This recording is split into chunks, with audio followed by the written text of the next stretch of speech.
नमस्कार. मी सतीश सखदेव.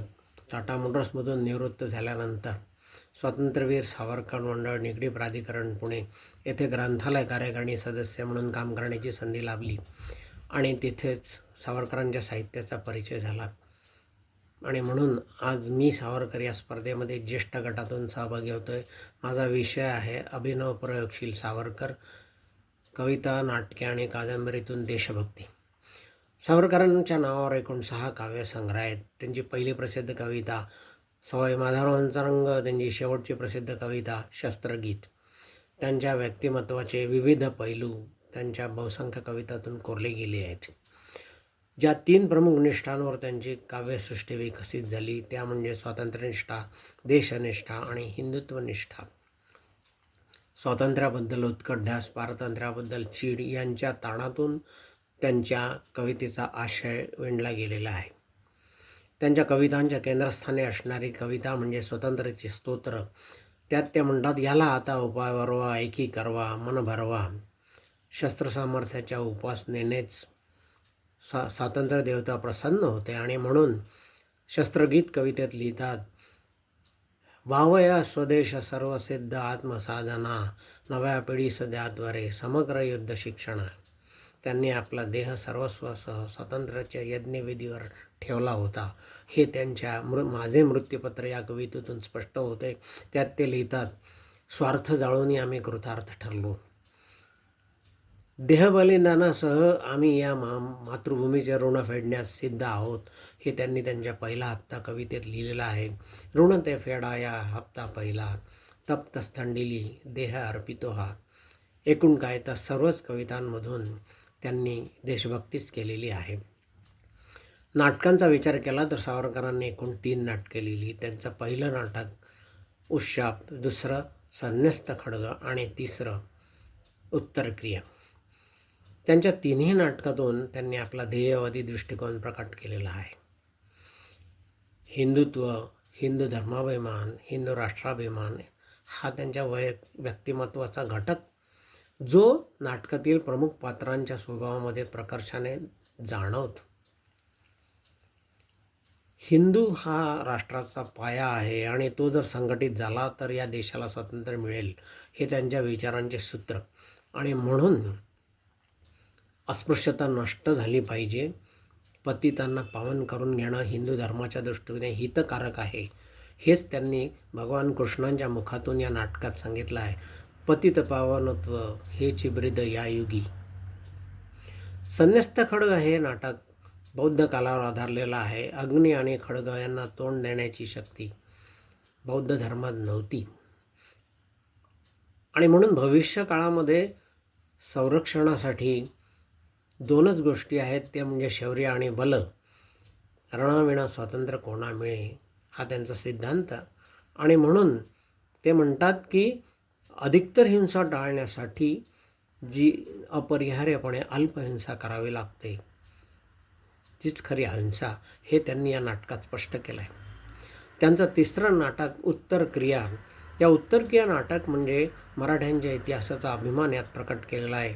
पानिपतला मराठेशाहीला जो धक्का बसला त्याचा सूड मराठ्यांनी कसा घेतला हे या नाटकात आहे. माधवराव पेशवे यांच्या मुखातून त्यांनी हिंदुत्वनिष्ठ राजकारणाची व्यापक कल्पना मांडलेली आहे. या नाटकामध्ये जेव्हा सुमती धारातीर्थी पडते तेव्हा ती म्हणते, यावरून सुखकर मरण ते कोणते. यावरून त्यांचा हौतत्म्याचा आकर्षणाचं हा त्यांच्या व्यक्तिमत्वातील घटक प्रतीत होतो.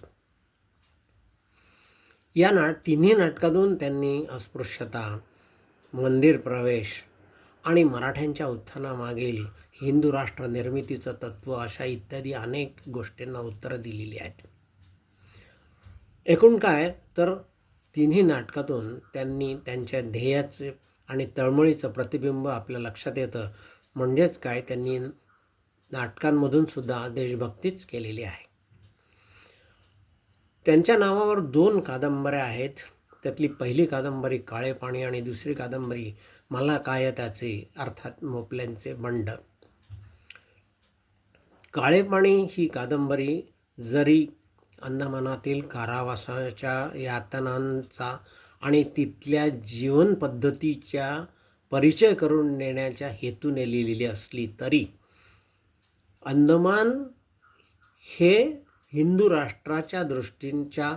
राष्ट्राच्या संवर्धनासाठी आणि संरक्षणासाठी किती महत्त्वाचं आहे हे त्यांनी सांगितलं. यातून त्यांची हिंदुत्व निष्ठा आपल्या लक्षात येते.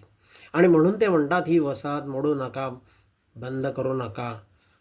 याचं कारण फक्त भौगोलिक नसून तर हिंदुत्व निष्ठातून दिलेलं आहे. कारण अंदमान हे भारताच्या संरक्षणाचं पूर्वेकडील द्वार आहे. त्यांची दुसरी कादंबरी ही मला काय येताचे, त्यामध्ये ही मुळात हिंदूंना एकत्रित करण्याच्या दृष्टीने, संघटित करण्याच्या दृष्टीने लिहिली आहे. या कादंबरीतून त्यांनी हिंदूंच्या घातक रूढी, जातीभेद, अस्पृश्यता, देवभोळेपणा इत्यादींवरती टीका केली आहे, घाव घातले आहेत. उद्देश हाच की हिंदूंनी एकत्र येऊन संघटित होणे. थोडक्यात काय तर या दोन्ही कादंबरींमधून त्यांचा उद्देश या देशामधील हिंदूंनी एकत्र येणं, संघटित होऊन देशाचं स्वातंत्र्य मिळवणे हाच होता. आणि त्यामागे महत्त्वाची गोष्ट होती ते म्हणजे हिंदुत्व. आपण एकंदरीत जर पाहिलं तर त्यांनी लिहिलेल्या कविता, नाटके आणि कादंबरीतून त्यांनी देशभक्तीसाठी या सगळे वाङ्मयाचा वापर केलेला आहे. त्यामध्ये त्यांची प्रमुख ध्येय होती ते म्हणजे या देशाचं स्वातंत्र्य आणि हिंदू राष्ट्राची प्रस्थापना. आणि हे दोन ध्येय डोळ्यासमोर ठेवून त्यांनी त्यांच्या कविता लिहिल्या, त्यांनी त्यांची नाटकं लिहिली आणि कादंबऱ्या लिहिल्या.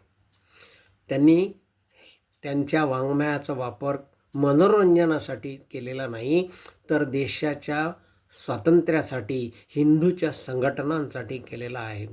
आणि म्हणून मी पुन्हा एकदा म्हणेन की सावरकरांनी खऱ्या अर्थाने त्यांच्या कविता, नाटके आणि कादंबरीतून देशभक्तीच केली आहे. धन्यवाद.